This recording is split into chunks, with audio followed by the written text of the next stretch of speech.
जय हिंद। आज के वीडियो में हम लोग समांतर श्रेणी का यनवा पद याद करेंगे जो कक्षा 10 का बहुत ही महत्वपूर्ण टॉपिक है। तो आइए हम इस प्रश्न को सॉल्व करने का प्रयास करते हैं। आइए देखते हैं।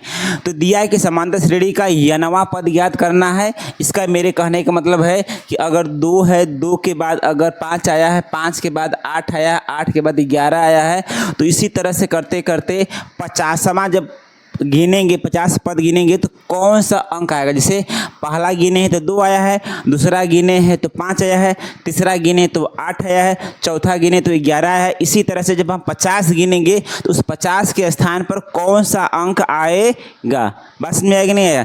तो आइए हम कैसे देखेंगे। तो इसके लिए एक फार्मूला होता है। क्या होता है आपका? TN बराबर होता है आपका A प्लस के n-1 गुणे के D। क्या होता है आपका? जहाँ पर TN होता है आपका यनवा पद होता है। क्या होता है आपका? यनवा पद। ये क्या होता है आपका? तो इसको बोलते हैं प्रथम पद। क्या बोलते हैं? प्रथम पद बोला जाता है। यन क्या है? पदों की कुल संख्या है। पदों की संख्या है। क्या है दोस्तों? पदों की संख्या। डी क्या है? डी आपका सर्वांतर है। क्या आपका है? सर्वांतर है। और सर्वांतर कैसे निकलता है आपका? तो द्वितीय पद माइनस के प्रथम पद। तो ये आपका हो जाएगा द्वितीय पद माइनस के प्रथम पद। क्या निकाल लेंगे हम लोग? सर्वांतर निकालने का जस्ट ये आपका फार्मूला। तो आइए हम इसे सॉल्व करने का प्रयास करते हैं। तो इसमें से ए चाहिए, तो ए बोले तो प्रथम पद। ए का मान खुद ही क्या आपका दिया है? 2 दिया है। उसके बाद यन का मान कितना दिया है? तो यन कितना है आपका? 50 है, तो 50 लिख लेंगे। अब डी कैसे निकलेगा? तो द्वितीय पद माइनस के प्रथम पद। तो इसमें प्रथम पद, द्वितीय पद। द्वितीय पद कितना पद दिया हुआ है? 5 माइनस के कितना दिया हो? 2 घटा देंगे, कितना आ जाएगा आपका? 3। अब आपको कौन सा पद याद करना है? आपको 50वां पद।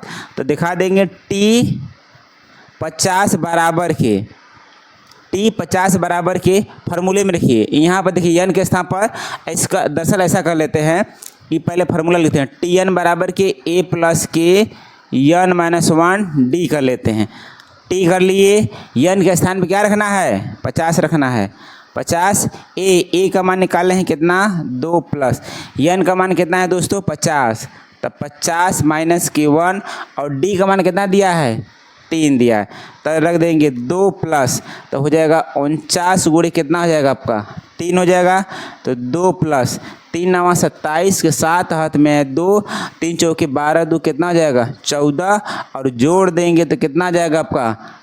T 50 बराबर कितना हो जाएगा?